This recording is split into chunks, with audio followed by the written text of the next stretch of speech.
Bonjour, c'est Cryptoï, j'espère que vous allez bien. En ce mardi 9 janvier 2024, on se retrouve aujourd'hui pour parler forcément BTC, pour parler crypto, pour parler un petit peu macro, parce qu'il se passe quand même pas mal de choses, et ça commence tout de suite.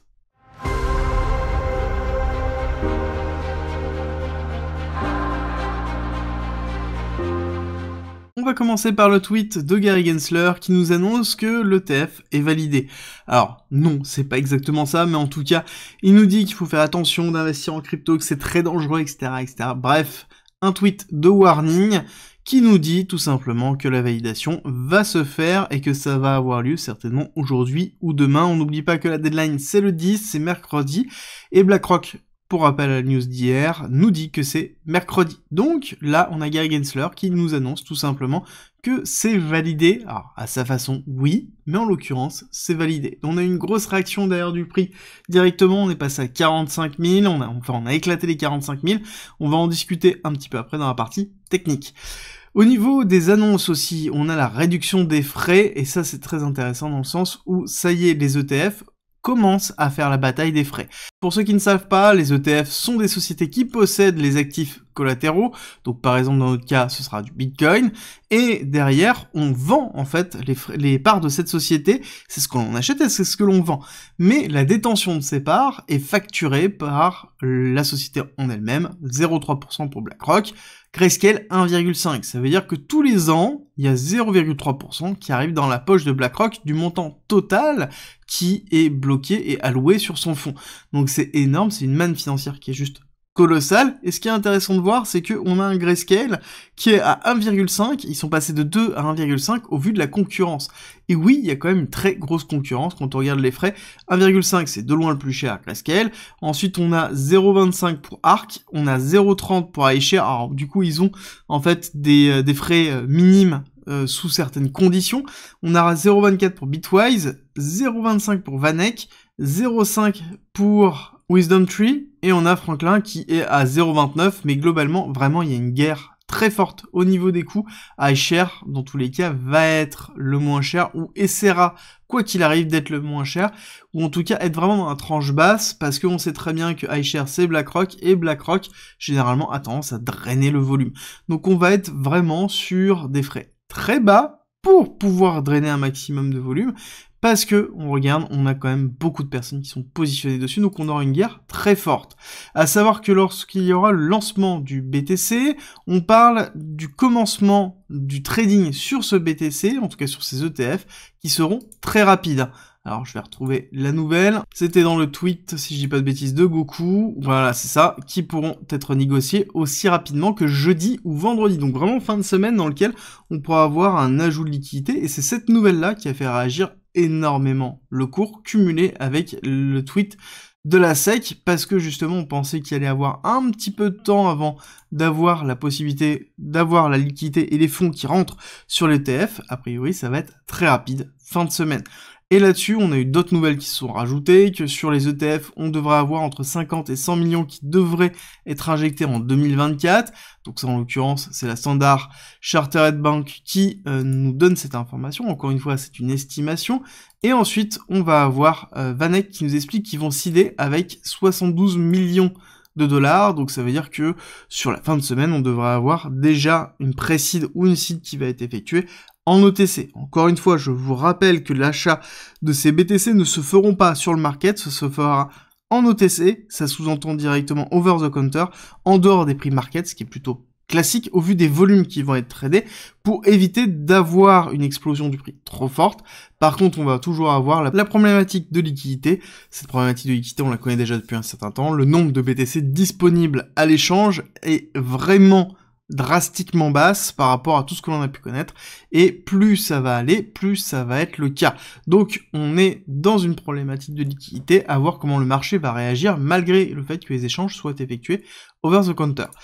Ensuite, nous avons sur la partie macro 8 puces qui bénéficieront l'IA. Encore une fois, c'est l'expectative que je vous ai expliqué la semaine dernière, le narratif qui va arriver au niveau des US. Si vous n'avez pas vu la vidéo de samedi, je vous invite vraiment à la regarder.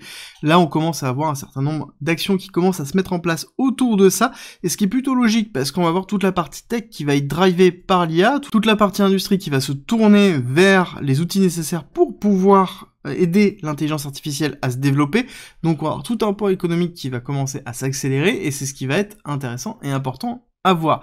Surtout qu'on voit qu'on a eu une journée hier qui était très très forte sur le S&P 500. Forcément, quand on a eu une cassure baissière aussi forte, on voit qu'on va retracer et on a englobé en fait la bougie précédente. Là, c'est vraiment important parce que c'est un signal qui nous montre que malgré tout ce qui est en train de se passer, le S&P 500 est vraiment très fort. Alors c'est le cas aussi sur le Nasdaq, mais on pourrait l'expliquer aussi par un retrait ici du dollar, dans lequel on retrouve encore un indice dollar qui se fait rejeter par le Kumo, qui est plutôt classique, si on retire Ishimoku pour avoir une vision un peu plus généraliste. On voit que ici, on est bien dans une phase de rejet pour aller retester potentiellement un petit peu plus bas les 100. On va attendre d'avoir vraiment en fait une confirmation sur cette fin de semaine, mais en l'occurrence, on va avoir un indice dollar qui va être un petit peu plus faible sur les jours qui viennent, et forcément, c'est positif sur les actions, ça sous-entend qu'on va avoir des liquidités qui vont se libérer sur des zones à risque, actions, et derrière BTC. BTC qui profite aussi de cette chute du dollar, donc ce qui est plutôt positif, pour pouvoir avoir cette envolée, l'envolée qu'on a vue. Alors, autre chose, c'est que cette envolée, toujours ce même graphique, qui est la représentation du S&P 500, dans lequel on a retranché l'impression monétaire, on voit que le petit retracement qui avait été effectué, on n'a même pas retouché cette partie de résistance, on voit que ici là, le support n'a pas encore joué son rôle, et qu'on est peut-être même dans une réaccélération. Donc on va suivre la clôture weekly, qui va être très importante, qui pourrait nous donner justement l'envolée de la bulle que l'on attend, notamment sur l'intelligence artificielle, sur le S&P 500 et le Nasdaq, que l'on a en tête, qu'il va falloir surveiller, dans lequel on pourrait avoir une réaccélération très forte mi-2024, et dans lequel on pourrait en profiter suite au retracement sur la macro. Néanmoins, sur le BTC, on s'est envolé, on le voit bien, la réaccélération haussière dans lequel on est en train de casser en fait la bougie précédente, un bougie comme je vous l'expliquais hier qui était vraiment compliqué parce qu'on a eu aucune volatilité. Bon, clairement la volatilité on la voit très très bien, mais encore une fois c'est une volatilité qui est journalière. Il va falloir voir est-ce que sur la semaine on va vraiment clôturer comme ça, ou est-ce qu'on va avoir vraiment une chandelle de volatilité et aller chercher beaucoup plus haut pour regagner de la volatilité, à savoir qu'on a normalement des nouvelles nécessaires sur les ETF pour pouvoir regagner cette volatilité. On est censé avoir une validation des ETF. Je parle même pas du refus, parce que vu ce que l'on a eu ces derniers jours, on est en train de se diriger vraiment sur une validation, et la question, ça va être comment le marché va réagir. Là, on a une première réaction, une forme de consolidation. Est-ce qu'on est dans cette forme-là? Donc, surréaction, extension, consolidation, et ensuite retracement pour aller chasser les liquidités. Ou est-ce qu'on va vraiment chercher ici plus que les 48? On voit qu'on n'a pas encore touché les 48. On n'oublie pas, 48, 51,5 sont nos targets. Si on dézoome, on voit très bien que c'est toujours le top ici qui a été laissé par Terra Luna, dans lequel on a eu la consolidation suite à la cassure de fin 2021, et ensuite sur janvier ici 2022 jusqu'à mars 2022, on a eu toute cette période d'euphorie et de retracement avec ici la cassure de Terra Luna, donc qui a fait vraiment très mal à l'écosystème crypto, alors que la macroéconomie à cette époque-là était plutôt positive et était même plutôt bullish dans cette période avec un fort retracement haussier dans lequel on a été pris à contre-pied par Terra Luna. La question va être, est-ce qu'on va aller rechercher cette zone de liquidité pour pouvoir ici fermer l'ensemble des ordres qui avaient été laissés ouverts, pour ici soit structurer une forme de latéralisation dans les 51-52, pour soit faire un sales news et vendre, soit consolider pour continuer à aller chercher plus haut, et à ce moment-là, on pourrait aller chercher relativement haut. Néanmoins, quand on regarde ce qui s'est passé, on a bien recassé cette zone-là. Ce qui est intéressant de voir, c'est que la zone de sell, on est bien allé la chercher. On a eu une très belle, un très beau pullback qui a été effectué ici sur les 44 700. Là, on a eu un très gros signal. D'accord, vraiment très gros signal sur cette bougie pour pouvoir accompagner en fait la cassure, dans lequel ici on n'a pas eu de distribution effective et surtout on n'a pas cassé en bas et consolidé en dessous de ça. Donc ça sous-entend que là on avait un très beau signal pour accompagner le mouvement. Et en même temps, c'est un petit peu normal quand on regarde ce qui s'est passé ici. On a eu la partie de liquidation qui était attendue, dans laquelle on a liquidé toute cette partie-là avec cette accélération haussière. On a comblé la partie d'imbalance qui était là. Le fait que déjà on comble une partie supérieure de l'imbalance, ça sous-entend qu'on allait chercher la liquidité de ça. Là, on avait un premier indice, en fait, le fait qu'on ne s'arrête pas juste ici. Là, on avait un premier indice. Deuxième chose, qu'on fait le pullback et qu'on a une très belle réaction avec une chasse à la liquidité ici. Là, on avait une deuxième indication potentiel d'une chasse à liquidité supplémentaire. Parce que là, on avait forcément beaucoup de shorters qui sont positionnés. On avait beaucoup de shorters qui, hop, se sont positionnés ici sur la cassure baissière, hop, ici. En fait, lorsqu'on a eu la réaction baissière, on a eu beaucoup de monde qui sont positionnés ici en short, de façon très agressive. Quand on a eu la mèche ici, c'était un signal qui était plutôt positif pour un très beau rebond si jamais c'était validé. Et on voit qu'on a eu un très beau rebond et une réaccélération qui a été d'ailleurs très forte et qui a été alimentée aussi par un short squeeze très fort. Quand on regarde les liquidations, on était à plus de 100 millions maintenant dans les dernières 24 heures, mais si on avait regardé notamment hier soir, par exemple, quand j'ai regardé vraiment les derniers chiffres de liquidation, on était à plus de 250 millions qui ont été liquidés, ce qui était juste très très important effectué sur BTC, et donc ces liquidations-là, il n'y a pas à se poser trop de questions, sont des liquidations qui ont créé le mouvement aussi qui ont favorisé ce mouvement-là. Et je pense que ça va être le cas jusqu'aux 52 000. D'accord, 52 000 est vraiment un palier très fort. Et moi, ce que j'attends, dans tous les cas, ça va être de regarder la réaction du marché par rapport à la validation des ETF, parce que là, ça y est, plus ou moins, on n'a pas encore l'annonce officielle, mais on sait que ça va être le cas. Je pense que beaucoup de personnes aussi attendent non pas forcément la validation des ETF, mais attendent l'injection des liquidités qui vont être effectuées suite à la mise en ligne des ETF. Donc c'est-à-dire jeudi, vendredi, on va dire semaine prochaine. Si jamais on a une injection de liquidité qui est très forte, on aura un marché qui va s'auto-nourrir. Si jamais on a une injection de liquidité qui va être très faible, on va avoir des personnes qui vont capituler, et à ce moment-là, c'est là où on aura cet effet de sell the news qui va être très très fort. L'autre chose à noter, c'est que on a toujours cette injection de capital qui est très fort. Pour rappel, ici, c'est le cumul de l'ensemble des stablecoins présents, enfin les gros en tout cas, le BUSD. Je l'ai mis parce que bon, il est toujours présent. Si je veux avoir l'état de la courbe précédente, je suis obligé de l'injecter dedans. On a l'USDT, on a le DAI, on a l'USDC qui sont présents, qui sont les majeurs. Depuis le 16 octobre, on a bien ici une réaccélération haussière. On voit que on a pris quand même 7% d'injection de liquidité. Alors ça reste quand même relativement faible par rapport à ce qu'on a pu connaître, hein.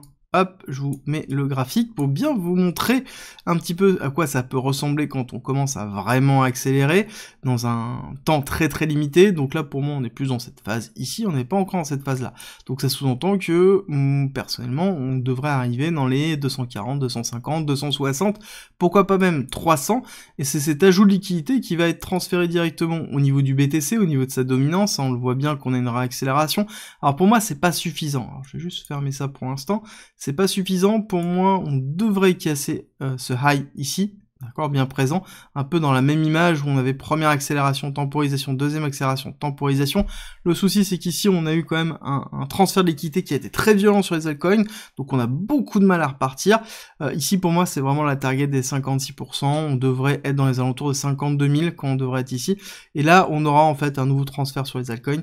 C'est un petit peu la target que je vis. Si c'est pas le cas, ça sous-entend que le bullrun n'est pas encore vraiment parti, parce que pour le bullrun, on doit continuer à pousser sur le BTC. Le BTC doit drainer les liquidités, surtout avec un ETF qui arrive. Ça sous-entend que les liquidités vont dans l'ETF, qui va valoriser l'ETF, et ensuite les personnes qui sont positionnées sur l'ETF vont prendre leur profit pour aller essayer de valoriser des altcoins. C'est un peu le transfert de liquidité habituel. Pour moi, on est encore loin. Cette box, je la laisse là. Pour moi, c'est vraiment la target à se fixer. Et si on compare sur le BTC, c'est un petit peu ça. On voit bien que la première accélération a donné ici vraiment cet engouement sur le BTC. Deuxième accélération, on voit bien là. Et là, on voit bien qu'on a une accélération, oui, mais on n'a pas en fait de top qui a été effectué.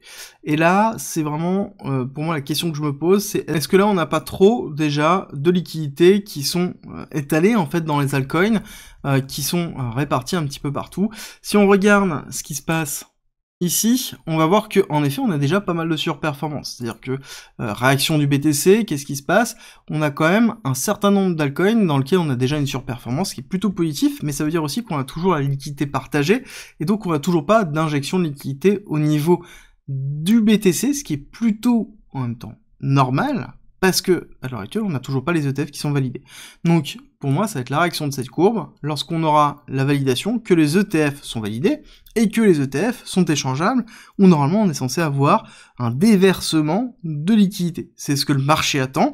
Donc si on n'a pas de déversement de liquidité, ça sous-entend que la dominance n'éclatera pas à la hausse, et donc à ce moment-là, on aura en fait un signal potentiel d'échec au niveau de l'injection de liquidité à travers les ETF, et une surréaction du marché. C'est un peu comment je vais surveiller ce qui se passe pour déterminer si oui ou non on se positionne.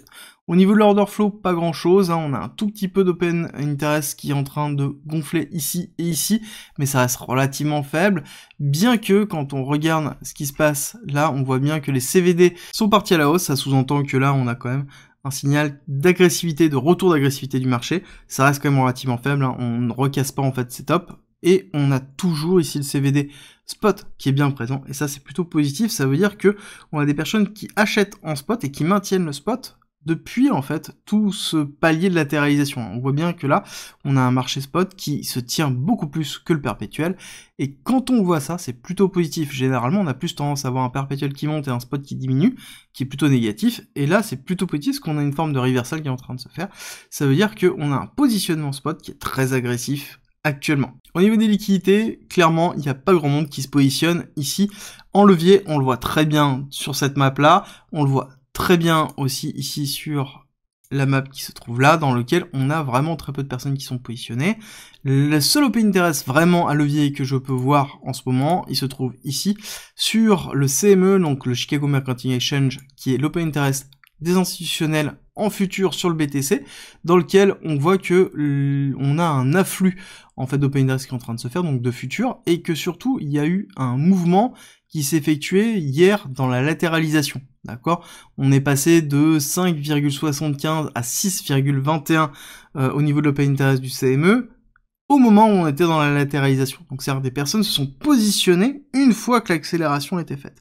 Donc ça c'est intéressant de voir, ça sous-entend aussi qu'on pourrait avoir une liquidation sur le CME liée au positionnement si jamais on a un retracement qui est trop fort.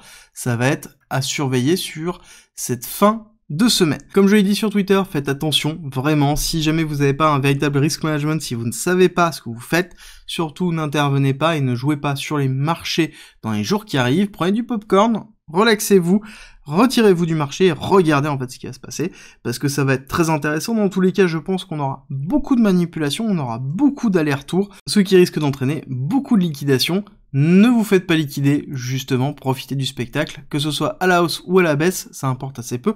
Profitez-en tout simplement pour analyser ce qui se passe au niveau des cours, vous allez voir que vous allez apprendre énormément. C'est tout pour aujourd'hui, on se retrouve tout à l'heure à 13h30 pour parler d'Alephium, donc une crypto qui a surperformé sur ces derniers jours, on va expliquer pourquoi, je vous en avais déjà parlé, on va revenir sur tout ça. Et c'est à 13h30, n'oubliez pas avant de partir de me laisser un petit like et un commentaire pour soutenir, ça me fait toujours très plaisir, et on se retrouve tout à l'heure.